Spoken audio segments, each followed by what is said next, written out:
안녕하십니까. 월간조선 박희석입니다. 오늘 역시 더불어민주당에 대해서 얘기를 해보겠습니다. 이 영상의 제목은 이재명 당권 박탈 가처분 신청 법원이 인정해야 하는 이유 기각할 수밖에 없는 사정입니다. 약간 제목이 모순되지 않습니까? 요거에 대해서 말씀드리려고 합니다. 5월 3일 법원이 이재명 직무정지 가처분 신청에 대한 신문 절차를 개시를 했습니다.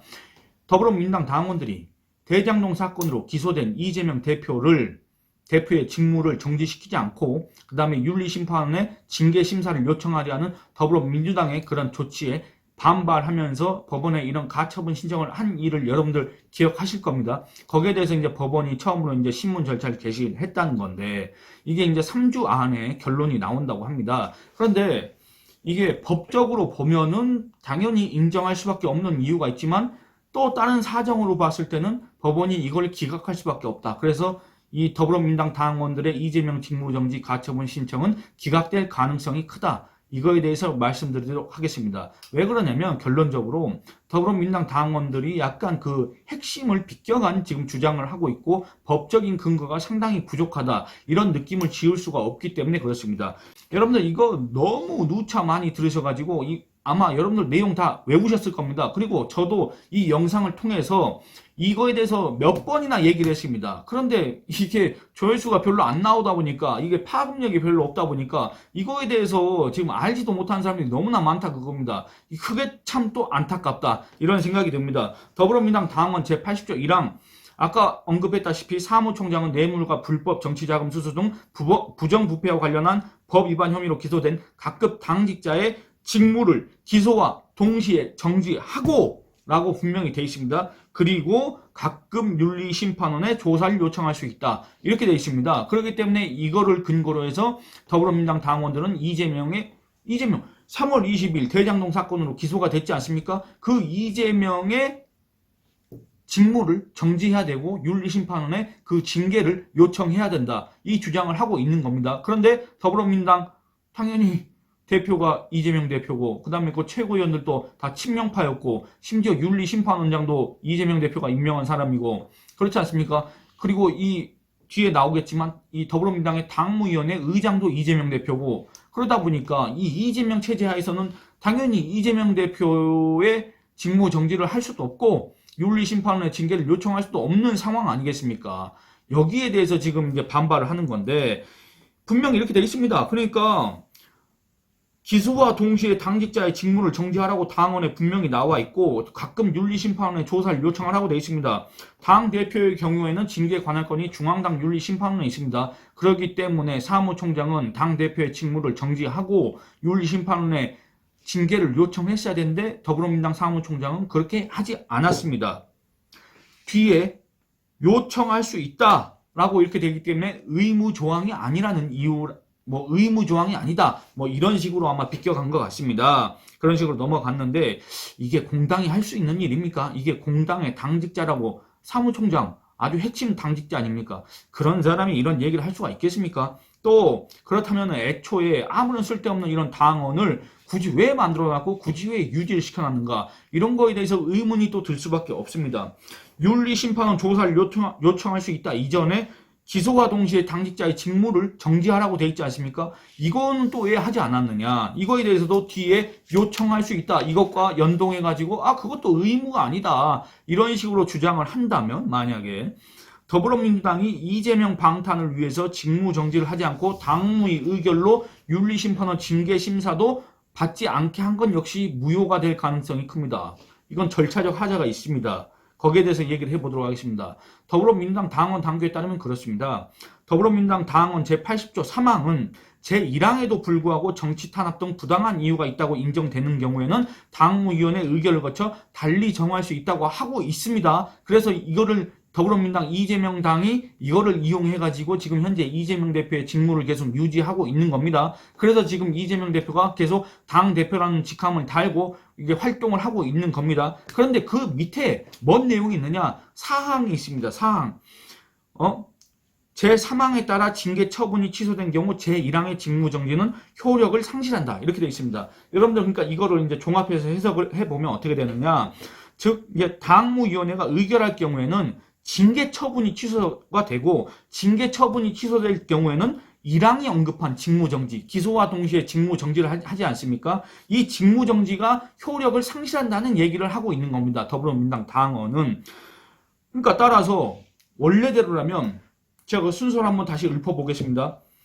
기소, 당직자 직무 정지, 윤리심판원 심사 요청, 윤리심판원 징계 개시, 그리고 징계 결정, 최고위원회 보고, 최고위원회의 정치 탄압 사유에 따른 징계 처분 취소 의결, 당무위원회의 의결 등의 과정을 거친 다음에야 징계 처분이 취소가 되고 그 다음에야 직무정지가 효력을 상실한다 이겁니다. 이게 더불어민주당 당원에 따른 순서입니다. 그런데 더불어민주당은 실제로 어떻게 했느냐. 기소 그리고 최고위에서 이거 정치 탄압, 그리고 당무에서 의결, 그걸로 끝났다 그겁니다. 그러니까 이건 절차적 하자가 너무나도 중대한 절차적 하자가 있다. 이렇게 해석할 수 있는 대목이라고 할 수가 있겠습니다. 그리고 더불어민주당 당규를 봐도 그렇습니다. 더불어민주당의 윤리심판원 규정이 있습니다. 이 윤리심판원에서 심판 결정을 내립니다. 가끔 윤리심판원에서 심판 결정문을 작성하고 그 다음에 징계 처분 그 결정 내용을 작성하고 그 근거를 이렇게 기재하도록 되어 있습니다. 이 처분을 받고 난 다음에 이 심판 결정을 받고 난 다음에 자격을 회복할 수 있는 요건이 또 있습니다. 그럴 경우에는 당무직위 해제가 해제될 수가 있습니다. 27조 자격의 회복, 다음 각호에 따라 자격을 회복한다. 이런 내용이 있습니다. 1항 당원 자격정지 또는 당직 자격정지 처분을 받는 당원의 자격정지 기간이 종료한 날. 2항 중앙당 윤리심판원의 심사 의결이 있는 때. 3항 당무위원회의 심의 의결이 있는 때. 이렇습니다. 그러니까 아까 말씀드린 더불어민주당 당원 제80조 3항에 따라서 당무위가 의결을 한다는 거는 여기에 해당한다 그겁니다. 그러니까 아까 말씀드린 것처럼 윤리심판원이 징계 결정을 내리고 심판 결정문을 쓰고 그 이후에 당무위가 그거를 취소로 하는, 그거를 해제하는 의결을 해야만 윤리심판원의 징계 처분이 취소가 될 수 있다. 해제가 될 수 있다. 그런 얘기입니다. 더불어민주당의 당규에 따라서도 그렇다 그겁니다. 그런데 더불어민주당, 이재명 당은 이런 절차를 모두 뛰어넘었습니다. 이들이 당원 당규를 제대로 분석하고 적법하게 처리한 것인지 의문을 제기할 수밖에 없는 대목이라고 할 수가 있겠습니다. 그리고 더불어민주당 윤리심판원도 상당한 문제가 있다고 생각이 듭니다. 아까 말씀드린 더불어민주당 당규 윤리심판원 규정을 보면은 제6조 소집에 대한 내용이 있습니다. 1항 중앙당 윤리심판원은 당무위원회 또는 최고위원회 요구가 있거나 중앙당 윤리심판원장이 필요하다고 인정하는 때 또는 제적의원 3분의 1 이상이 요구가 있는 때에 중앙당 윤리심판원장이 소집한다. 이렇게 되어 있습니다. 그러니까 이재명 체제 하에서 당무위원회, 최고위원회가 그거를 요청하지 않는다고 하더라도 중앙당 윤리심판원장이 이거는 중대한 사유가 발생했다라고 인정할 때에는 중앙당 윤리심판원을 소집할 수가 있다 그겁니다. 더불어민주당 당원에서 특별히 따로 기재할 정도로 부패 연루자에 대한 제재 이런 것들을 상세하게 기술을 해놨지 않습니까? 그건 무슨 의미입니까? 아주 중대한 의미를 갖는다. 이렇게 해석할 수 있지 않습니까? 그것도 그 정당의 가장 기본이 되는 그 가장 근본 규칙인 당헌에서 특별히 따로 기술해 놓은 부패 연루자에 대한 제재가 있는데 아주 중대한 사유가 발생했는데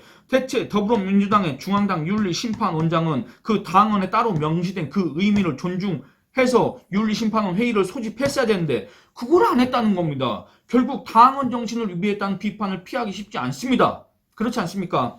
또한 윤리심판원 규정 제16조 6항 제14조에 해당하는, 그러니까 여기는 이제 징계 사유를 얘기합니다. 제14조는 징계 사유에 해당되는 상당한 이유가 있고 사유의 중대성으로 긴급히 업무를 정지시켜야 할 필요성이 인정되는 경우 윤리심판원 규정으로 당직 직위 해제를 할 수 있다. 그러니까 최고위원회, 당무위 의결, 사무총장의 요청 이런 걸 떠나서 중대한 사유가 있다고 인정되는 경우, 상당한 이유가 있다고 인정되는 경우에는 중앙당 윤리심판원에서 그 결정으로 이재명 대표의 당직 직무를 갖다가 해제할 수 있다.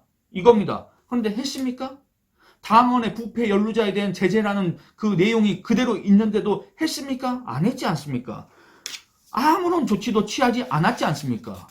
그러니까 더불어민주당 윤리심판원에 대해서 문제를 제기할 수밖에 없다 그겁니다. 그 더불어민주당 당규에 따르면 이재명 직무정지, 징계, 시효는 아직 넉넉합니다. 더불어민주당 윤리심판원 규정 제17조 이게 징계 시효입니다. 징계 시효를 보면 제14조의 징계 사유가 발생한 날로부터 3년이 경과하면 징계하지 못한다. 이렇게 되어 있습니다. 그러니까 여러분들 이재명 대표가 기소된 게 불과 40일밖에 안 됐습니다. 그러니까 그거를 따져보면은 앞으로 이 징계 시효가 얼마나 더 남았습니까? 2년 10개월이나 더 남았지 않습니까? 물론 빠르면 그들 입장에서는 더불어민주당 당원들, 법원에 가처분 신청을 낸 당원들 입장에서는 빠르면 빠를수록 좋겠지만 어쨌든 2년 10개월이라는 시효가 아직 남아있다. 이거를 먼저 상정해 놓고 얘기를 해보겠습니다. 이재명 지도부가, 이재명 체제가 이재명 대표의 직무정지 그리고 징계 요청 이런 것들을 거부한다고 해도 더불어민주당 당원들은 이재명 징계를 요구할 수가 있습니다. 그리고 윤리심판원은 그거에 대해서 접수를 하고 심사를 해야 됩니다. 그럴 의무가 있습니다. 당규에 따르면 그렇습니다. 더불어민주당 당규 윤리심판원 규정 제20조 징계 청원이 있습니다. 1항 입당 후 6개월이 지난 당원은 윤리규범 위반 및 이 규정 제14조의 징계 사유에 해당한다고 판단되는 다른 당원에 대하여 징계를 청원할 수 있다. 이렇습니다. 그럼 징계 청원할 경우에 그 이후에 절차는 어떻게 진행되느냐? 제21조 징계 절차의 개시 1항 징계 절차는 징계 청원이 접수되거나 직권조사 명령이 발령된 경우 당대표의 지시를 받은 윤리감찰단의 징계 요청이 있는 경우에 개시된다. 그러니까 징계 절차는 당원의 징계 청원 그리고 당대표 또는 최고위원회의 직권조사 명령 그리고 당대표의 지시를 받은 윤리감찰단의 징계 요청 이 세 가지의 경우에 징계 절차가 개시된다 그겁니다. 그러니까 더불어민주당 당원들 입당한 지 6개월이 지난 더불어 당원들 그 당원들 중에서 이재명 체제에 대해서 불만을 갖고 있는 사람들은 충분히 징계 청원할 자격이 있고 그 내용도 이미 다 확보가 돼 있지 않습니까? 그런데 왜 이걸 안 하는지 모르겠다. 이런 얘기를 하고 싶다 그겁니다. 자기들이 소속돼 있는 정당의 당과 당규도 제대로 모르는 것 같아서 여기에 대해서 지금 조언을 하고 있는 겁니다. 알려주는 겁니다. 그리고 윤리심판원은 이 징계 청원을 받은 다음에 어떻게 해야 되느냐? 제23조 심판원은 징계 청원서를 접수한 경우 이 규정 제14조에 해당하는 혐의가 있는지에 대하여 필요한 조사를 할 수 있다. 이렇게 되어 있습니다. 지금이라도 이재명 체제를 우려하는 기소된 이재명이라는 사람이 민주당을 운영하는데 불만을 가진 더불어민주당이 이재명 당으로 전락하는 걸 걱정하는 더불어민주당 당원들이 있지 않습니까? 이 사람들은 일단 법원 결정은 법원 결정이고 징계 청원을 하라 그 말입니다. 더불어민주당 중앙당 윤리심판원에 징계 청원을 왜 안 합니까? 단 법률 전문가를 통해 가지고 아주 세밀한 작업을 거쳐야 될 겁니다. 지금 이렇게 한 것처럼 가처분 신청한 것처럼 이렇게 약간 허술하게 법에 대해서 문외한인 제가 봐도 허술하다 쉽게 느껴질 정도로 이런 식으로 하면 안 된다. 아주 치밀하게 해야 된다. 이런 조언을 또 한번 하고 싶습니다. 왜냐하면 앞서 언급한 이재명 직무정지 가처분 신청 이거를 민주당 당원들이 했는데 당원 당규 분석을 하지 않은 것 같다는 생각이 들기 때문에 그렇습니다. 그들의 주장을 보면 핵심은 이렇습니다. 더불어민주당 당원 제80조 1항은 민주당의 핵심 가치다. 그런데 지금 이재명 당이 이 핵심 가치를 지금 저버리고 있다. 이런 식으로 어떤 추상적 표현을 쓰고 있다 그겁니다. 법적 기술적으로 접근하지 않고 정치적 감성적으로 접근하고 있기 때문에 법원이 이거를 인정할 가능성이 거의 없다고 저는 판단을 하고 있습니다. 그렇지 않습니까? 법원이 이걸 기각할 가능성이 너무나도 크다. 이런 예측을 할 수밖에 없습니다. 왜냐? 사법부는 법원은 국회 입법부 일에 대해서 관여하는 걸 꺼립니다. 명목상으로는 삼권 분립의 원칙을 존중한다는 이유에서 그렇습니다. 그런 시각에서 보자면 정당 사무 역시 마찬가지 입장을 보일 수밖에 없습니다.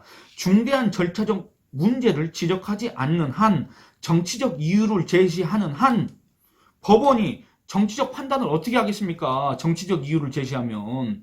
법원은 그럴 만한 자격이 없고 애초에 그런 걸 꺼립니다. 정당의 대의기관, 집행기관의 자율적 판단을 뒤집을 수 없기 때문에 법원은 기각을 할 가능성이 너무나도 큽니다.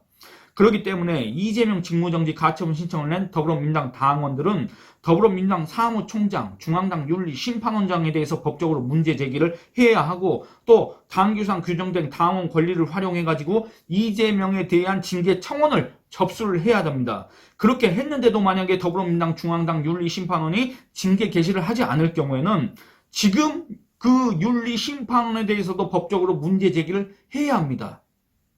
제가 더불어민주당 당원도 아닌데 더불어민주당 당원 당규를 수차례 읽으면서 이런 조언을 지금 핵심만 간추려서 얘기를 해봤습니다. 그런데 여러분들 너무 뭐 몇조 몇탕 이렇게 하니까 어려우실 수는 있겠는데 결론은 그렇다 그겁니다. 더불어민주당 당원들은 당원 당규 분석부터 해라. 그래서 법원 결정은 그대로 놔두고 법원 판단에 맡기도록 하고 일단 자기들이 할 수 있는 징계 청원부터 해라. 징계 청원을 했는데도 중앙당 윤리심판원이 그걸 인정하지 않는다고 할 경우에는 거기에 대해서 법적으로 문제 제기를 해라. 일단 이게 가장 손쉬운 방법이다. 이런 조언을 하고 싶다 그겁니다. 예, 오늘 이만 줄이도록 하겠습니다. 감사합니다.